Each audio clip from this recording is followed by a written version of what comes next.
Salam qadırlı vatandaşlar, salam mehriban iyleşler. Bugün yine de biz gelin gıyızlar bilen bugün yığınlanışmak istedik. Türkmenistan vardı. Türkmenistan'da geçirilen propagandalar vardı. Yani Berdi Muhammedovların maşgalatının kult lichnesini has çuğuru berki diyen işler vardı. Alınıp barilen propagandalar vardı. Yine de şunu gurrun ederiz. Ne düğünün nokta. Yani yakınna şu Türkmenistan'na mektep okuçlarının arasında esasen gıyız çağaların arasında täze sapak girdilipdir mektebe täze şolar ýaly programma girdilipdir estetika. Estetika şol programma girildiren sapak ýürüte gıyızlar üçin. Bu sapakda nämeler okudylýar? Meselem gıyızlar ählizada boyun bolmany, ejesine kakasyna ya adamsyna durmuşa çykandan adamsyna dil gaýtarmazlygy, gaýnynysy näme diýse geplemen, boyun negip leppey diýip durmagy, şolonky ýalňyşam bolsa dil gaýtarmazlygy, äärleri ursa da polisiýa baryp jalawatsa etmezligi, suwda ýüz tutmazlyk, geçirimli bolmak diýen ýaly ine şular ýaly temalar barada. Etika barada. Türkmeniň zinanyň etikasy dip aýdýamyşlar-da. Ine şular ýaly tema girdilipdir Türkmenistanyň mekteplerine. Ine şu barada gelin gıylar eger siz eşitten dadyňyz bar bolsa bir de gurrun berseňiz, nämeler eşitdiňiz, nämeler bolup geçýär bilmeýän adamlar kendir, olara da gurrun bererimiz ýaly. Ana Leyla hanım sizden başlaýaryn. Salam aziz vatandaşlar. Salam kızlar, kesipdaşlar. Salam, salam. Bizim indi nämizde ýaňy mekteplerde şundaýyn girtilgen bolsa bilmedim. Önce bu haramdagyny özüne terbiýe bermeli. Zany kızlara değil. Özünü terbiýelemeli başta. O kitap çıkarıp, nerede yok kitaplarını çıkarıp, meni hayatım depmi, meni berbat bolgan hayatım depmi, şundan kitaplarını çıkarıp, camide okutup yürüp, nerede ba o? Camide menimce diňe Kur'an okuladı. Osuna Muhammed Mustafa sallallahu aleyhi ve sellem peygamberimizni hadislerinden okulmalı. Bunu için özünü yazgan kitabını okutadı. Mollalara. Men anşuna heyran kalamam. Bu kellesiz niçin kitap yazdı eken? Özü yartı bolsa, kelle yarım bu adamda. Osuna balasını onuna koydu da özü çekildi aradan. Indi çekileversin ahırına oğa burnunu sıkı biripdi her bir zata. Balasını adam heyran kağı deyin. Heleyleni balaklarına burnunu sıkıp ne gerek? Şundi zatlar. Ana şundin. Olar çekilip gitmedi ahire Leyla hanım. O atası gitmedi hiç yere çekilip. Olar prezident vazifesini tapşırdım ahir. Boldu da o 2-3 prezident bizere başımıza gerek miydi? 2 sen bir yardı. Bir bitim bolup durupdylar da hazır. 2 yardı bir bitim bolup durupdy. Yine de bizeni kızlarımıza şunun içinde terbiye verecek bolamy bu. Özü yartı bolsa neçiki o bizeni nämize kızlar ýangyndy ne girtedi? Men heyran kalaman şuna. Ya o öňünde bir tane prezident bolsa 2 boldy da. 2 boldu. Başımıza 2 bela geldi indi. Ya o yeni raýysda oğlunyň ýanyna. Oğluna ully eşek, kiçi eşeke yol görsetip bermeli ahir. Osunam ya ully eşek bokygenine, kiçi eşek bokyemekni urgenedi da şundan. Ana şundaýyn. Osunam heleýleni ýaňy anaň bolsun, heleýiň bolsun, maşynyň önünde oturmasyn. Maşina mindirmek bolmydy. 8'den soň degen gürünlerem çykdy. Udan ba memleketimizde hali, yurtumuzda. O ne deyen gürün o? Ona Bu dinam görün bolamı. Hiç bir belde kürekte duradığın gep emes ahır bu. Ho, hayatta sığmıydığın gep bu gepler. Şimdi yartı adam nişet kitap yazsın. Unam oku birgen mollalaram cilli. Ana şundiyin. Doğru. Ay akşam tekiden son ayarlar maşinin hiç yerine de binmelerle iyidine döngüle. Hava şundinam görün bolamı kanı. Ha hiç hayatta boladığın zat emez. Kaysı kelleli adamını gep bu. Yok bu kelleli adamını gep emez. Bu eşamdan kaçkan bir cillini gep bu. Menimçe. Doğru mu? Ana şundin. Ona öyle böyle o Şular maşin açık. binmeler. Sen bir işin var orada bir sroçni işin var bir balınça gitmeli çağın yaraman yatır. Sen ne maşini piyade gitmeli mi? He. Şunu aytın, osunam aptekten bir zat almalısan, çağın kesel. Onu yügürüp yetişmelisen, şunu aptekten alıp getirişin maşina binmek zorunda kalacaksan. Doğru mu? Bu neyse o? Onu içkam ne bola mı? Indi şula barada bir zatla aytsanızla kızla men aklım yetişmeydi be yakına ne?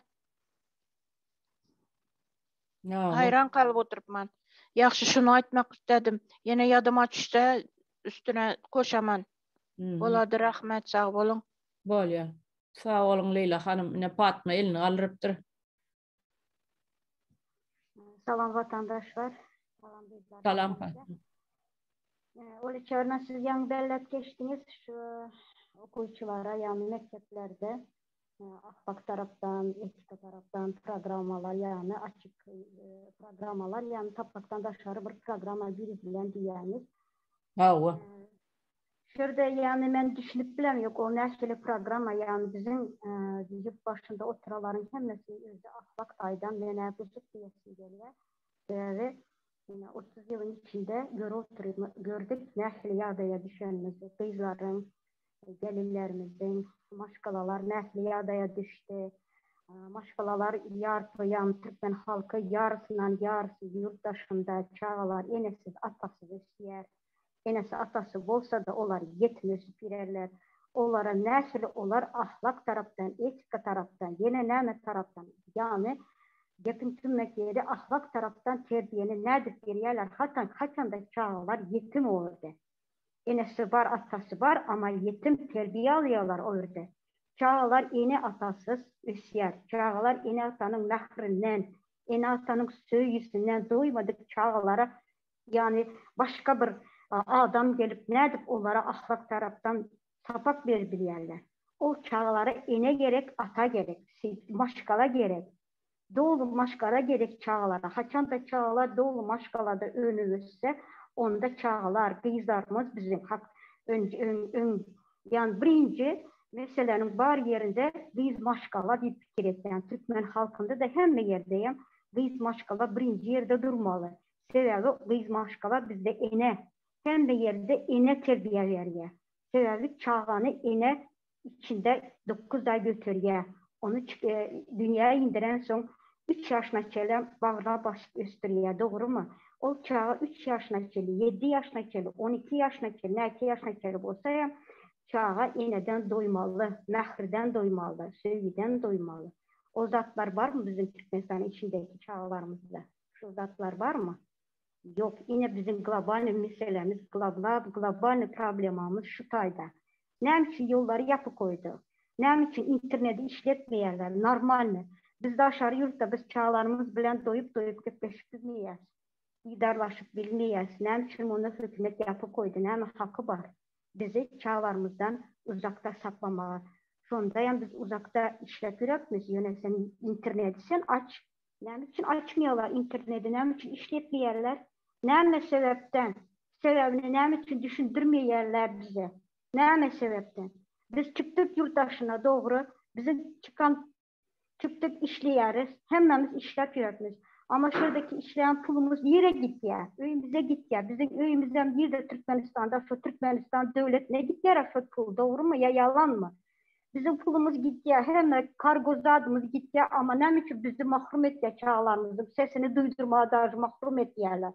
Bu ne mi değil mi? Yine bunlar özlerçe gelip ondan beri olup çağlara etika taraftan, ahlak taraftan sapat girildiler. Önce ilk bilen özlerine ahlak taraftan terbiyeni özleri versiler özüne. Ayna qarasılar, seyretçiler. Men näme de oturtman. Bu çağlar üçün näme etdiyen? Çağlar bunlar ene mehirden, ata mehirden doyan çağlar mı diyen sorağı öz-özüne versin. Örde çağa, mesela mektepte 30 tane, 25 tane çağa var bir klasta. Şu klasın yarkısının ene atası yanında yok. Yakılları şu çağlar bakıyor. Yalan mı? Yalan mı? Şu çağları ene atadan doymadık çağlar ola. Sen hükümet olsan, şu ene atasını sen çağların yanına getirtire. Çağlar ene mehirden doyguza sen. Ene mehirden önceden ene mehirden doymadık çağlar orada var. Şu hakta ne için fikir etmeyenler? Ne için şu problemaları çözmeyenler? Onlara ahlak taydan biz gerek olsa önce maşkalasını birleştirmeli. Ene atasını çağların yanında koymalı. Son onlardan bir zatlar qaraşmalıdır, doğru mu? Mene şunu fikir etdi ya. Bizim çağlarımız 8 yıl, 10 yıl, 15 yıl görmedik eneler var çağasını. Çağası enesini çağlar enesini görmedik. Neyse sani çağlar var. Näme olar 10 yıl, näme adamlar izdivaç etkenlerini. Näme hakkı var 10 yıl etmeye. Açık yüzümüze qarab çağların gözüne bakıp da şu gözüne qarab üstünden gülen yal etkenler. O näme deymi? O näme deymi? Bu näsil terbiye, bu näsil ahlak. Yukarıdaki oturan, bilim ministersadaki oturarlar. Yukarıdaki beyleki ministersadaki oturarlar. Siz näme hakkınız var? Çağları enesiz östürmeye yolları yapıp, internetleri yapıp. Näme siz böyle halka böyle zulüm görkezýäňiz. Halkın sizin önünüzde näme günesi var? Siz şunu çıkından açık gürleňe. Men bağışlarsınız biraz emotsiyam gitti de şeýle emotsiyam gider yalan ettiler. Menem bir ene, meniki yalı giden yünglerçe eneler var. Türkmen halk, Türkmen eneler, zinallarda, şarifte işlep girerler var. Şolaran meniki yalı aydıp bilmedik, deyip bilmedik, içinde saklap, ağlap, yürenmek, sen eneleri görüyerim.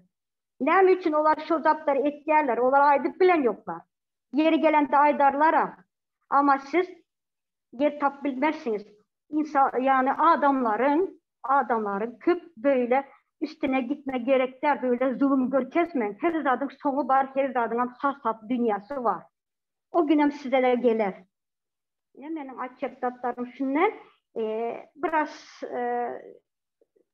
sonra yine açmalı geplerimi açacak, öyle çağırayım. Ben şöyle biraz tolgundum, bağışlarsınız emosyonu için vatandaşlar.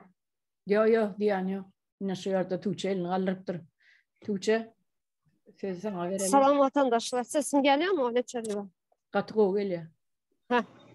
Şurada Fatma ablayım kötü stadı bellep geçti de. Doğru yani emotsi dedi, emotsi boluyor. Ne için? Çünkü konumuz çağalar. Çağalar bolunca berde sizin yankı sahip geçen zatlarınız, sanıp geçen zatlarınız sevmesem Nemenin isi geleberdi. Taliban sistemasının isi geleberdi. Kızları da şara çıkarılmalı değil. Hani berekella. Hani benim şu maşına minmeli değil. Erin neme dese sesini çıkarmayın. Dayak yesinin polise gitmeli değil. Bu neme demek? Bu Talibanların sisteması. Zerde bu neme sürükleye, Türkmenistan'ı bataklığa sürükleye, çukura sürükleye, cahilliğe en önemli neme birey, Türkler birey değil.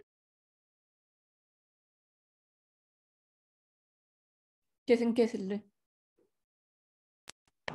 Sesim geliyor mu? Aramda geldi. Geliyor, haydi. Hazır şu mesele en okullar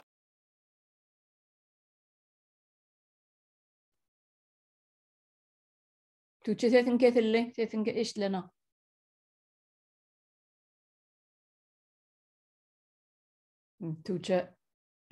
Tuğçe sesin kesildi. İşlene koyacaksın. Mikrofonun yapık Tuğçe. Evet.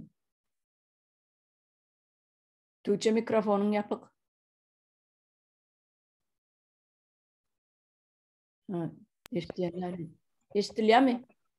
Ha, Sen, eşitiliyor mu sesim? ya mikrofonun yapık diye. Sesim geliyor mu? Şu an geliyor neyme gürlenim olsa mikrofonun yapık diye halen. Tamam. Of.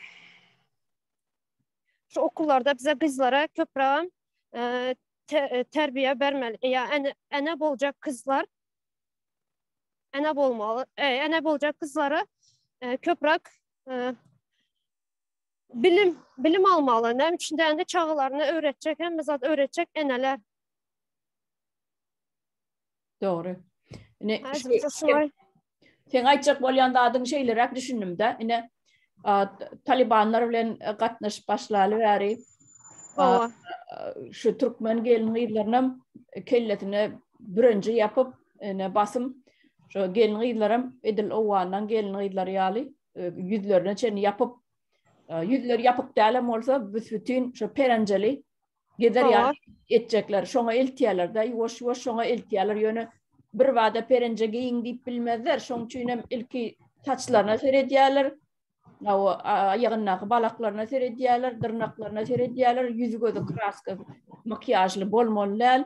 Buna seyrediyorlar şu yuvaş yuvaştan şu oğlanın gelin gıylarının idinden getirmekçi oluyorlar da bilimlerim petelttiler mekteplerde ya yukarı okul caylarını hiç şeyli bilim dağıttı verilen ok kökten verilen ok bilim alabilen ok çağalar bilim alabilen ok. Nasıl orada eğdip çıkaran orada çağalarını kim çıkarıp bilen orada onlar bir ağızda kendine bilim almakları mümkün. Yönü Türkmenistan'ın içinde bilim kutordu. Şimdi bulun ediyen dadı benim düşünen dadım. Ben neyle görüyen? Gelin yılları şu bilimsiz, soğutsuz kaldırıp üstüne de perence giydirmekçi. Şimdi olam yuvaş-yuvaştan bolur. Şu gelin yıllar fesinizi çıkarman otursanız olam yuvaş-yuvaştan bolur. Ben mere maşin binmek bolanok, prava vermek bolanok, sürücülük şahadatnamasını gelin yılları. İnni maşinin içinde de oturmak bolanok, önüne oturmak bolanok. Yedin otursan bolya, olam akşam saat 8'de çeyin, akşam saat 8'den son gelin yıllar asla maşini binmek bolanok. Aklına sığmayacak dağıtlar. İnni şu zatlar bilen bizim Türkmenistan'ımızın gelin gıyları öğrenişip gitse, bir yıl sesini çıkarmasa, 2 yıl sesini çıkarmasa, 3. yıl şu perenceli yağdaya getiriyorlar bizim gelin gıylarımızı. Onun oğlum bizde gelin gıylarımızda kendi bir bilim yok. Üstesine hasam boşatacaklar da. Gepin gıyskası gelin gıyların beynisinden hiç şeyli bilim ilim olmasın niye. Bu ne demek? Bulam bir genosidin bir görünüşü halkımızı bütün degradasyon etmek. Bunların planlı şeylere. Adamın halkın neçe degradat edip bilseler, neçe pete düşürüp bilseler alımı bilim taydan şol devleti yönetmek ansat. Sebebi hiç kim bunun siyasetine de koşulup bilecekler. Başka kalan işlerine de koşulup bilecekler. Şonun için hem halkı koyun yalı nira sürülüp yorulsun, hiç işime de koşulmasın niyeler. Bunların şeyler maksadı, benim fikrimce. Siz neyle öz fikriniz var olsa aydı bilersiniz. Öyle çağırıyor. Zaten bizlerin halk sessiz kalan halk hazır.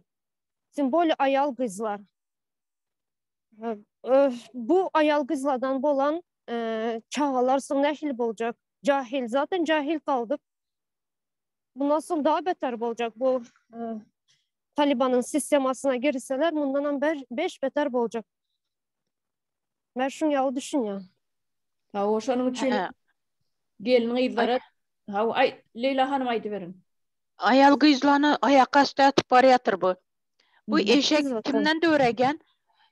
Özüdem ata-anası bunu nemeken? Adam meken ya heleymeken ya başka zat meken. Mahluk bu. Eşek bu. ata-anasını düşünsün ahır. Öz anasından döredik o ahır budam. Anadan heleyden döredik o.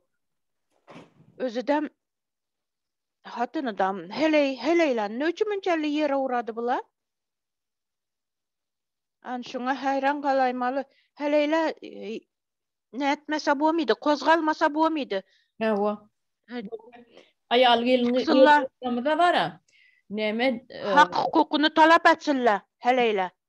Çıksın. bir Feridin Leyla hanım bir ya iki olup çıkanın bilen balanok öňe. Onu köplük bolup çıkmalı. Köplük. Şoň üçin bu onluklaňyzy düzüň diýänmiz şoň üçin. Ene her adam öýdaşyny özünden ýana adamlarynyň 10 tyndan ýygna bilse, ne şeýdip köpeler gider. Hiç Adam başta birden ikiden çıkıp başlaydılar son köpeğediler. Ben şimdi yine şu Dubai'ye yol açaman, Amerika'ya gene nere Almanya'ya yol açaman, Germanya'ya dep durupdu birinden dep. Ve kim gitedi? Özünü tuhumundan başka hiç kim gitmedi veklara. Doğru mu? Bizlere indi gitmek gerek miydi yaxşı, lekin iş doğup versin. Anı şu bilen öpçün etsin, iş bilen, ekmek bilen, yemek, nan bilen öpçün etsin. İş bilen öpçün etsin. Halkı olsun geçere gitmeydi. Bu eşek dünya özünü tuğumunu oylaptırıptı.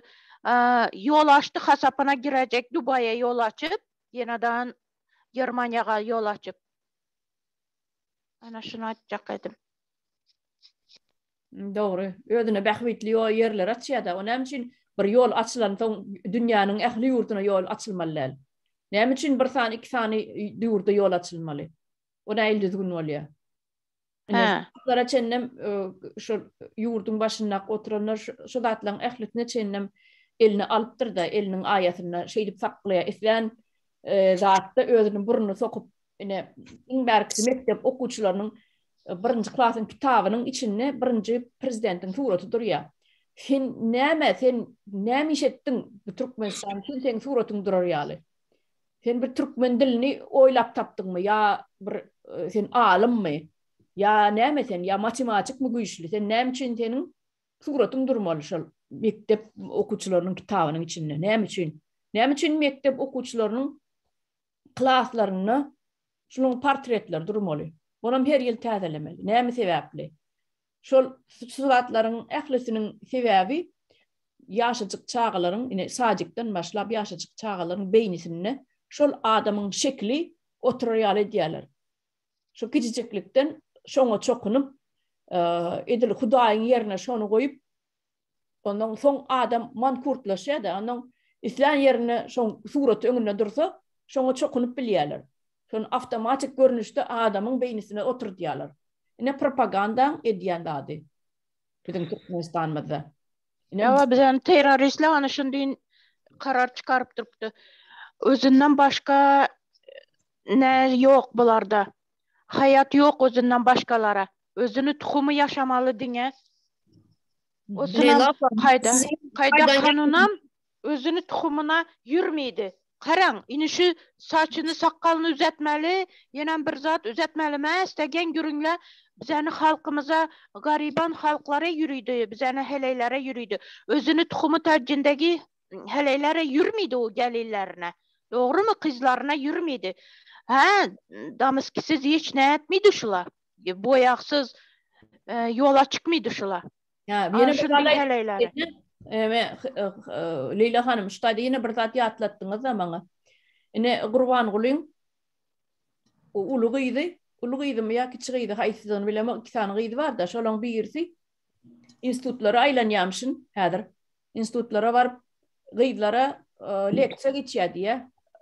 Makyajlaňyz bolmasyn, tırnaklaňyz bolmasyn, taşlaňyz şundan başlap göz gün açylan bolsun diýämşin. Şeýdip iki açmaly. Ştaýdy ýalpylap durmaly şeýdip açylyp. Ene şonuň ýaly taşly bolmaly.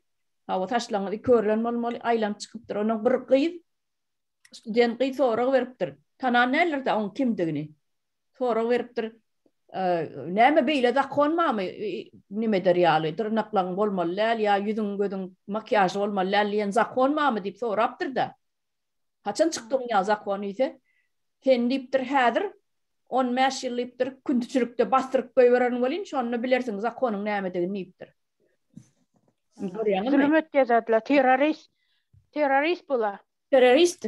Haqiqi terörist. Ödem gelen şol öz gyzy prezidentiň. Gyzy ödem makyajly, dodogy adam kraskaly gelipdir. Aýlanyp ýördi ýa. Ine, men etmek, maňa etmek bolýa, siz etmeň diýe.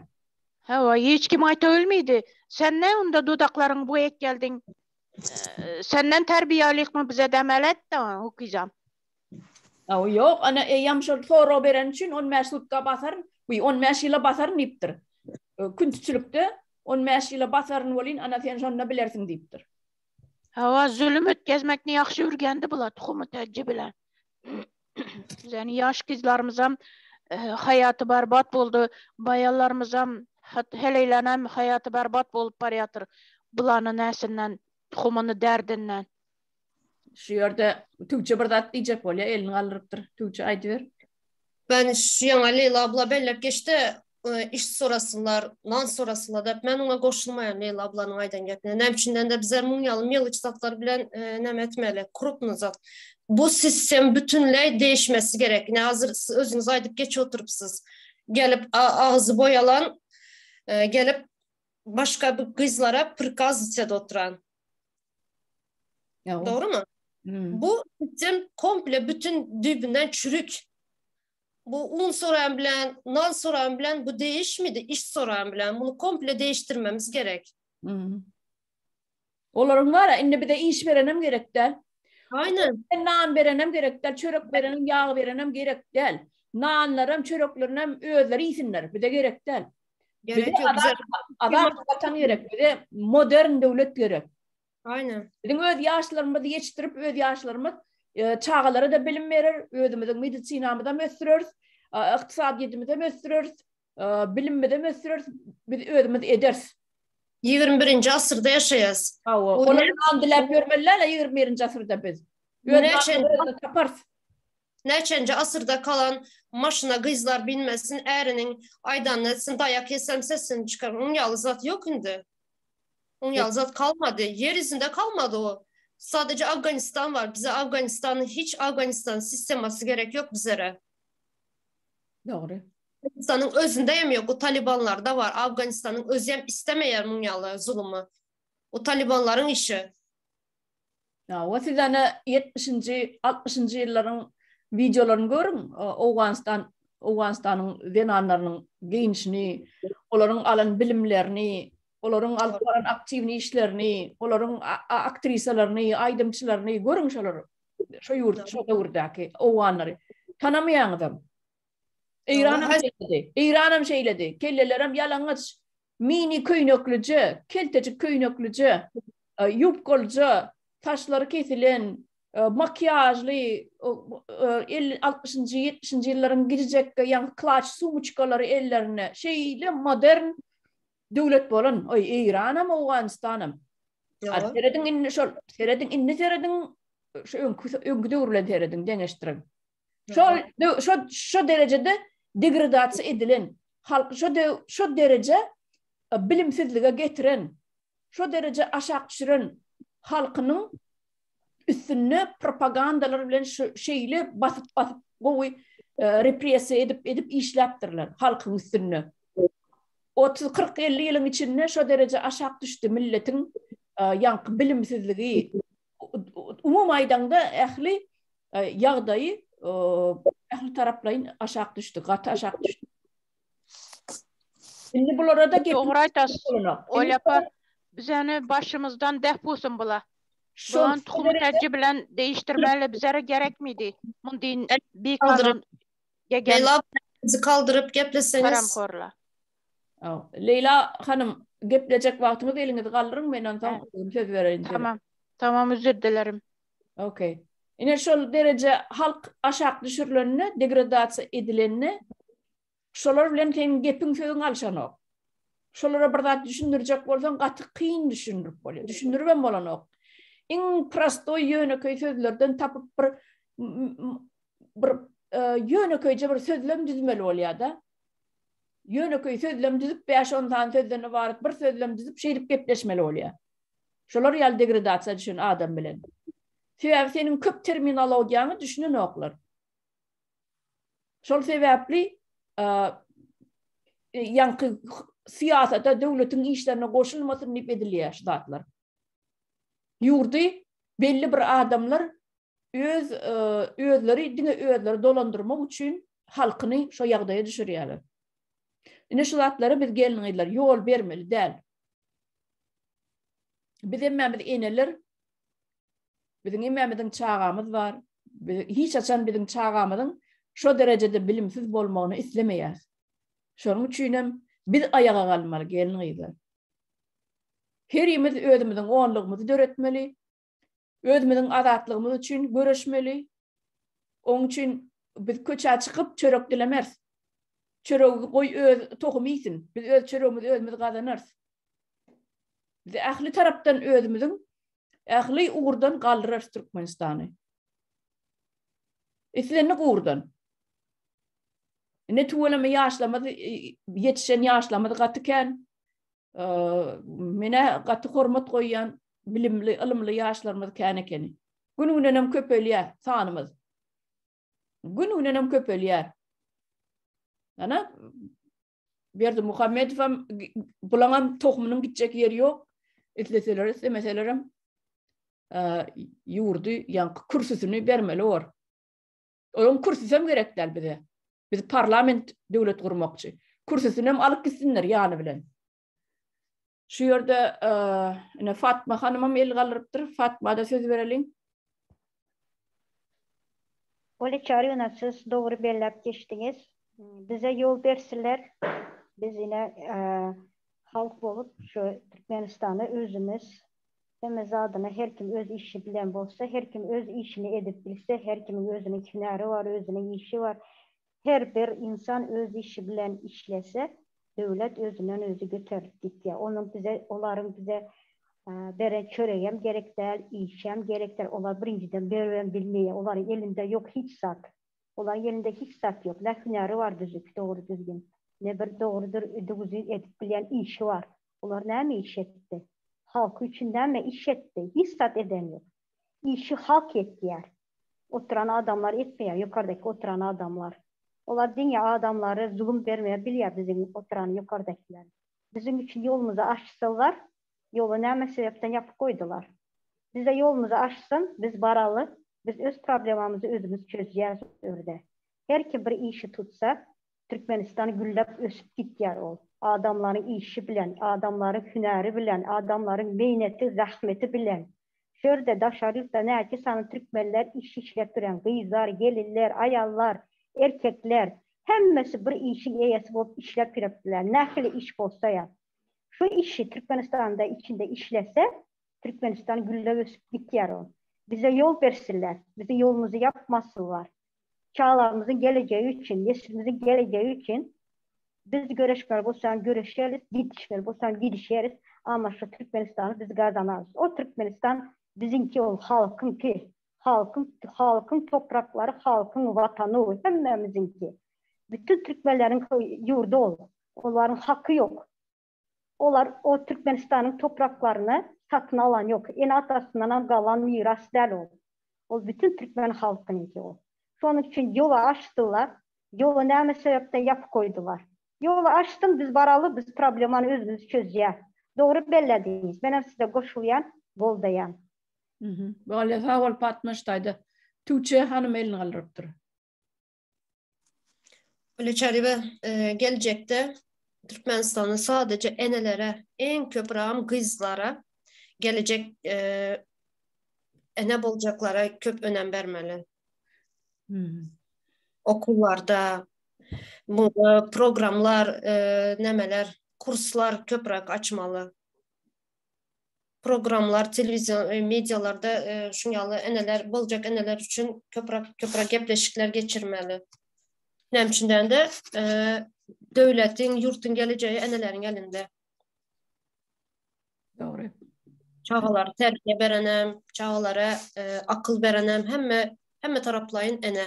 Okuldan ön, ikinci muğalımlar ama birinci ön ene. Çünkü en hemme vnimaniyamız enelerde olmalı. Yani gelin kızlar, gelinler, kızlarda olmalı. Ya olacak enelerde. Doğru. Şu yerde Leyla Hanım elini alır ya. Leyla Hanım aydı verin. Bizden yurtumuzda hiç ösüş kalmadı. Sebebi yaş gelirlerimizni erleri Türkiye'de yürüptü, başka bir yerlerde para kazanmak için, çağalarını eklemek için, şimdi yurtumuzdan çıkıp gitkenler işlemek için çağalarımızı ektiğimizde o sınav köp erkeklerini, heleyleri çıkıp gitken, ösüş yok hiç Türkmenistan'ımızda. Şunun için bize taza Türkmenistan kurmak zorundamız. Hükmani rövüşte heleyle çıkmalı. Heleyleni çakıramam ben şu nege çıksınlar. Nişetseden taza Türkmenistan'ımızı kurmak zorundamız. Bu masa bu Neyme Leyla Hanım Evet. ayarlar deyin. iyice gitip batır. Türkmenistan iyice yürüş var, lekin öne yürüş yok bolup durdu. Ana şunu açacakaydım. Ha o. Şu yerde biz menin aytjakladım. Biz Maşgala institutunu kurmaly. Gaty berkitmeli. Berk edip kurmaly Maşgala institutunu sebebi bu soňky bir 20 ýylyň içinde mi, 30 ýylyň içinde diýsem boljak, 25 ýyl, 20 ýylyň içinde biziň Türkmenistanymyzyň maşgalalary gaty köpsi zaýalany, aýryşdy. Narkomaniýadan öleni ölli, galany gally, diğer galanlaram aýryşdy, maşgalalaryň köpsi gaty neme boldy? Zaýa boldy. Gönü zaýa diýip aýdy biljekler, zaýa boldy maşgalalarymyz, erkek kişilerimiz, aýal gyzlarymyzdan bar zaýa bolany ýöne biziň maşgalalarymyzyň arasynda bütün maşgala gaty az gally. Ondan şol yarım maşgalalarda da çağa önürüp ösdürmek gaty zor düşýär.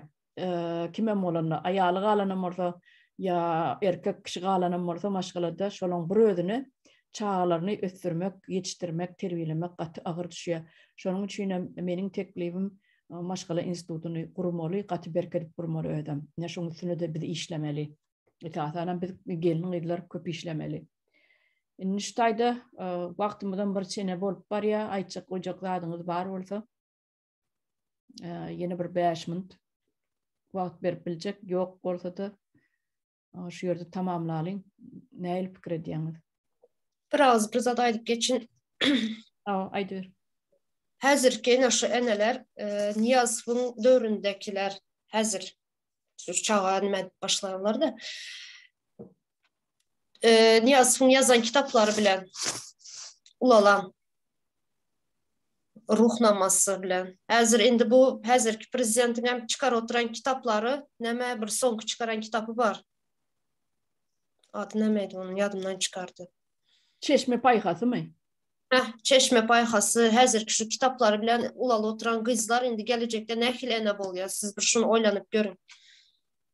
Bunlarda nähil ene bolsun. Soňlardan doğulan çağalar nähil çağa bolsun. Men ýadyma düşýän zat bar. Şu daşy bir rozowy renkli, gülgüne renkli kitap çykda ruhnama diýip. Niyazow döwrüne. Niyazow ýazypdyr. Bu kitaby şeýli bir reklam etdiler-de. Şeýli bir reklam etdiler, haýran galym. Ähli ýerde şu kitap Türkmen telewizionyasynda da bir kisan programa bardy, bolsa da ýaşlyk näme diýip programa bardy, ýene bir watan näme programa bardymy? Ýene bir programa näme owaz diýämi? Şoňa bir 260 tane programa bardy Türkmen telewizionyasynda. Şolaň haýsyna nimesen şu telewizionyň gyrajygyna, ekranyň bir gyrasyna şu ruhnama şeýdi pırlanyp durýardymy? Bir çalarak ýadyma düşýär, şo bardy reklama. Şolar ýa reklama edýärdiler. O ýürüýte bir uly näme açdylar. Ýadygarlyk kitabyň şeýdi ortalyk şeýdi açylyk duran kitap. Açdylar ýadygarlyk diýip. O taýyp baryp ýaşlar surata düşýärdimi? Öýlenen ýaş çatynjalar baryp surata düşýärdimi? Şolar ýaly edip reklam etdiler. Bu kitaby dagy ol Niyazowyň özi ekranyň öňüne çykyp gün efirde dagy şeýle bir okan bolup aýdan bolup bir zatlara diýýärdi. neme deyip son başkalar alıp götürdü onu. Yankı yalakalar var ha, onlar alıp götürdü. Ine ruhnamamız bizim Gurhana çenni denediler onu. Gurhana'nam öngürtü koydular yankı gülüğüne kitap var ruhnamani. Inne bular mekteplere de girdiler. Birinci klasdan başlap şu okumalımışsın, bilmelimişsin. Her yılın ayağına da şondan egzaminem tapşırtıp başladılar. Neçinci klasdan onu bilecekler. Yönü egzamin, giriş egzaminine çen girdiler. Yukarı okuyacakları var. Şoňa oku girende şol ruhnamadan hem hükman egzamin barmışsın. Ol nemen anladya o kitap. Neme var onun içinde? Şonun var bir sahipasyny alıp okap gördüm diýsem men ýalançy sebäbi menne şeýle bir taşnata döredik de şo kitaba. Şeýle bir ýigrenç döredi şo kitaba. Reklam edip başlanan neýlek ýigrenç döredi. Asly kitabyň gowy bolsa sen var asly kitabyň mazmunly bolsa bir şeýle bir gyzykly içine bir er şargaç bolup geçýän şeýle bir wakaly gowy gyzykly zatlar bar bolsa içinde de reklama etmäge gerek ýok. Onu her kimin özü elden ele geçirip okuyalar. Yaşlar şeyledi bizim döwrümizde. Bir gyzykly kitap bolsa oçra durýadylar. O mahallar kenäli de kitap. Oçra durýadylar. Ýa-da sen okap bolsaň maňa ber, sen okap bolsaň maňa ber diýip her adama da bir kitabı 2 günlük ya 3 günlük berilýär. 2-3 gün içinde okap gutormaly da şol sebäbi ýa-da gaýtarmalylar. Oçur var ýa-da. Giden oçur. Ine şolar ýaly. Men şonna şo reklam edip gijewni aýdyp durdular da şo ruhnama barada o şeýle bir ýigrenç döredi. Alıp elime alıp şonu elime tutup gördüm diýsem ýalançy men şo kitaby elimde ellep gördüm diýsem. Şolar ýaly ýigrenç döredi. Ine bizim propagandistlerimiň ýanky kult dişnesi diýilýär. Kult şahsy kultuny has berkitme üçin edilýän işler ene şu. Bizim gelen başymyza gelen prezidentlerimiň Öyle çağırıyor. Zaten bizler millet bir kitap okuyan millet değil. Az okuyanı. Ama bu kitabı zastavit etip okattılar okullarda, iş yerlerinde de okattılar. Son şu Haziran'a belirtmiştim şu kitap okuyup ulalan kızlarımız hazır anne oldular. Nehili son yani nehil düşünce bilen çağa ketteldirsinler yani ulalsınlar. Oradan bolatmalarım hazırına görüyoruz. Doğru. İş yerinde de mecbur sattılar. 100 manattan verdiler şunu aylığımızdan alıp kalıp ruhnama verdiler onlara. An şunu yad alınla dep. Okup bilmeydi olan şetsin. Savatsız kaldırdı bu halkını. Şimdi yaramaz kitaplarını çıkarıp tuvaletni bumagi bot gitti o kitapla indi. Bunu çıkarkanları tuvaletni bumagi bulmaz da böyle İslam'ı. İnşallah Huda halasa. Özü bilen getedi o kitapları. Özü okusun, özünün tuğumutacı okusun. Çıkargan kitabını. Bizden dövrümüzde yoktu mesela. Ben okuyup kutaran vaktim yoktu bu ruhnama kitabı. Son çıktı. Hiç sizin aydışınızda hiç elime alıp okuyup gören adam emesmem. Olur var ya zor bilen satıyor kitaplarına. Geçmeye de. Geçmeye. Kim okudun? Hazırki çıkaran kitap neminde meçitlerde Kur'an'ın yerine okatıp oturtmuş. Nereden çıkar? Maskaraçılıkta meçitlerde näme Kur'an durmalymy, Kur'an okulmalymy, ayat okulmalymy. Süreler okumalymy. Meçitlerde şoň bir gelen bir Niranyň bir gelmişiginiň kitaby ýadan kitaby meçitlerde durmalymy. Meçit adam galmady bizde şu bir İslam dinine inanjam galmady. Inanjynam ýöýdiler. Bardady. De Taliban diýer mesela näme boşuna mı dedim Taliban dep. Terror, bular terror. Terror gaty goýulypdyr şolady, terror diýen ady. Münasip bular şolady. Bolýa gelin şu ýerden tamamlalyň. Soň ýene de görüşeriz. Bolýa geliniňizi düşünem size. Köp sag bolun hemmeňize. Bolat sag bolunlar. Kızlar.